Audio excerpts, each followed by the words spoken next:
Hi guys! Welcome back to my channel. Tagal ko na rin din nakapag-upload. Medyo high quality pa ang video natin ngayon, ano?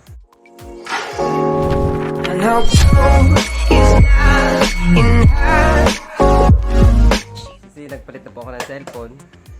Kasi from LG na yung mga pinabibideo ko dati, ito po yung dati kong cellphone, LG G4. Ang pinabibideo ko lang noon, yung front cam nito, 8 megapixel lang siya. Ngayon po, ang cellphone na ay, medyo nag-upgrade po tayo, ano? Nasa, na tayo ngayon, V11. Vivo V11, tsaka medyo, talagang mo napakalinaw niya, kita-kita yung katotohanan sa mukha ko. So, ayun naging, ang usapan ay sa mukha. I mean sa cellphone. So, ang video natin ngayon, nakita niyo naman sa title ay, excuse me po. Makita niyo naman sa title na magbibideo tayo ng, ito, Glamworks Permanent Hair Color Highlight Kit. So, sabi dito, Glamworks Permanent Highlight Kit is a set to customize your hair color. It can change your dull and boring hair into fun and stunning hair. This pack contains highlight powder, developer, shower cup, and disposable gloves. It is ammonia-free product, so it's easy and safe to use. So, ayun. Dahil nakuha ko palang color ay dalawa kasi buy one take one siya. 118 pesos for 2. Tapos, 79 each siya kung isang piraso lang bibilin mo. Tapos, ano pa ba? Ayan, sabi naman, ammonia-free, something like that. Feeling may auto-focus yung front camera. No? Tapos, ayun. Sabi dito, use disposable hand gloves in using hair color highlight. Mix together the highlight powder and developer in a bowl until texture is smooth and creamy. Use the shower cap and make holes. Separate the selected strands of the hair you want to highlight using the holes on the shower cap. Apply the color on your dry hair, not washed. So, dry hair daw dapat, not washed. Not washed. Doon tayo tumingin sa camera, nasa screen. Using comb and evenly brush each strand from roots to tips. Wait for 15 to 20 minutes. For faster results, you may cover your hair with any plastic. Wash your highlight hair color thoroughly. So, ayun. So, sabi dito, do not use to dye on lashes or eyebrows. So, tingnan natin. Ang gagamitin ko kulay ngayon ay, ano ba maganda? Light ash brown o golden blonde. Mag golden blonde kaya ako. Baka kasi magbuka ako. Ewan ko, bahala na. Sige, yung golden blonde muna tayo. So, ito yung packaging niya. Normal lang naman. Tapos, ito yung free na hair cap. Nalalagyan mo ng butas-butas, dubo ilalabas yung buhok. Tingnan natin may itsura. Yan. Ganan. So, lagyan butas dito, butas dyan, butas dito para doon may lalabas yung buhok. Doon mo yung exact lang nalalagyan mo ng highlight. Then, next would be the highlight powder. Yan, ammonia-free, letter P. Ammonia-free, easy to blend, easy to prepare, and colors hair in minutes. Yun lang, 100 grams. 10 grams. Ano ba yan? 10 grams. Wala natin sa nakita yung 100. Tapos ito yung free gloves. And then, ito yung developer. Kita ba? Yeah, meron siyang lettering dyan. Developer. So, i-mix na natin po siya. I-mix na natin siya. Wait.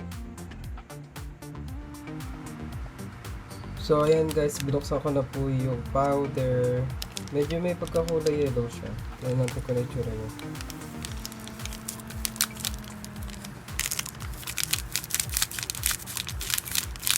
Hindi pala. Medyo lang. Siguro yun yung golden.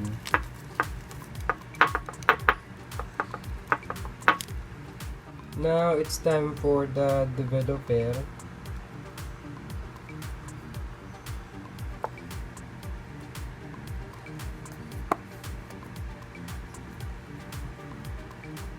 So ayan po ano guys, na ano ko na po yung powder tsaka yung developer. Pasensya na po kayo sa background ano. Ayan. Mukha naman siyang golden ya. Pang yellow eh. So ayan, mix lang hanggang smooth na raw yung texture.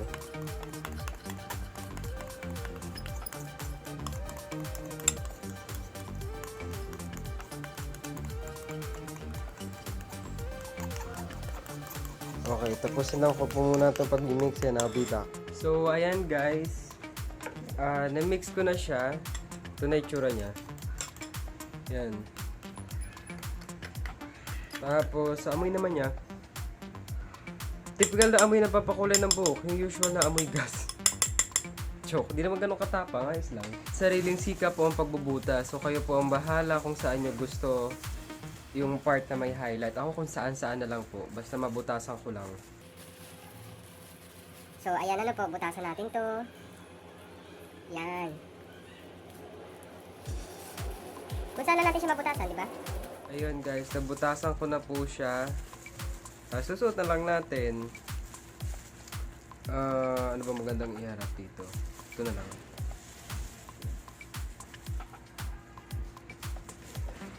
Teka lang, ilalabas ko muna yung mga buhok. Okay, so ayun na, mukha na po tayong tanga. Nakalabas na po sa mga butas-butas yung buhok na gusto kong lagyan ng highlight. Hindi ko naman siya gusto, yun talagang yung pinakagusto ko. Wala lang, binutasan ko lang basta diba yung plastic. So, dahil itong video na to, hindi dahil sa mukha, dahil sa buhok, i-zoom in natin sa buhok.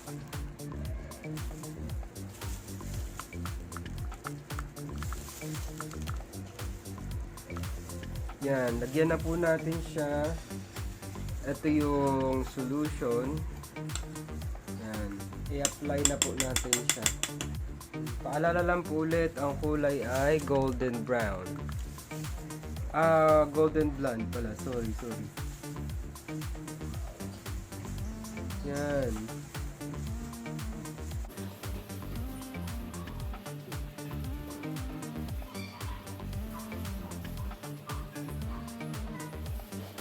Medyo mahirap doon. Nare-relay lang ako dito sa salamin ng sa front cam. Ano, ginusto ko ito eh. Tuloy. So ito yung pinakamalaking part ano.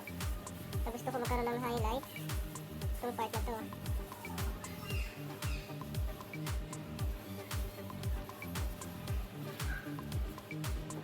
Lagyan ko lang natin, I'll be back.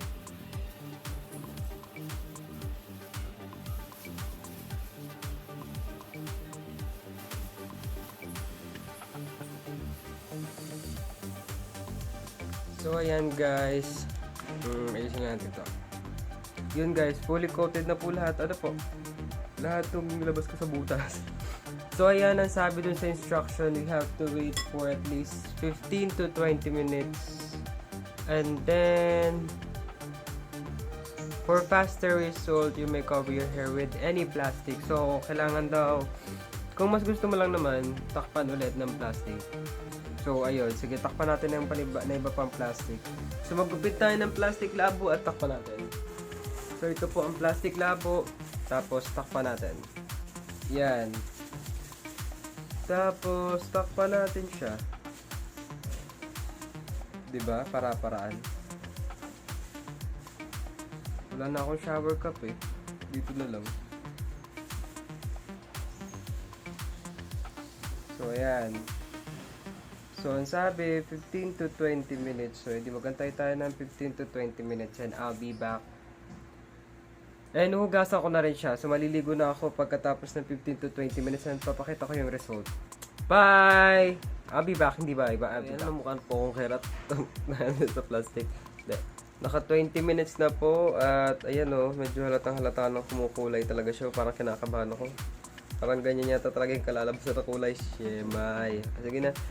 Hugasan ko muna to, maliligo na rin ako and papakita ko sa inyo kung anong itsura niya sa artificial lighting and as well as natural lighting because lalabas naman ako mamaya. So, I'll be back kapag mukha na akong kares-peres. Ano po, ganito itsura niya kapag inalis ko na yung plastic. Tignan natin mamaya kung na itsura niya pag binalawan. Shit, kinakabahan ako. Good luck. Guys, tapos na ako magkulay. tapos na ako maligo. Tapos na ako mag-prepare. Tapos ito ang kinalabasan.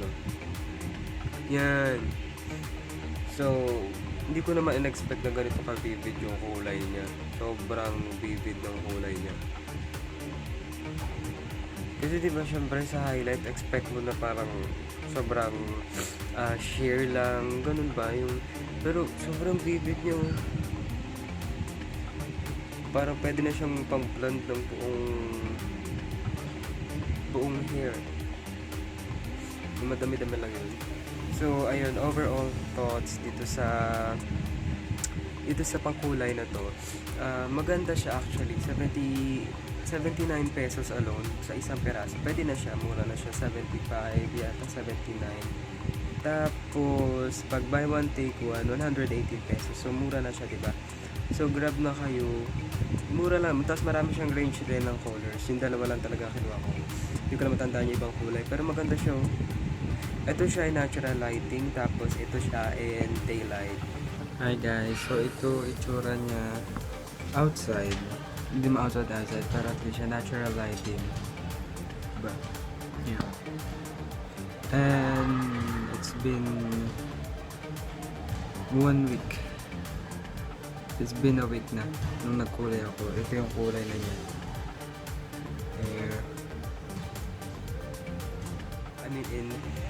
I mean, this is how it goes in artificial lighting, diba? Sobrang vivid niya.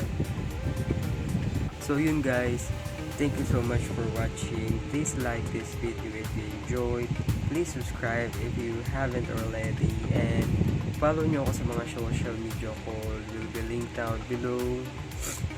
And see you guys on my next video. Bye! Eyes in the sky, gazing far into the night. I raise my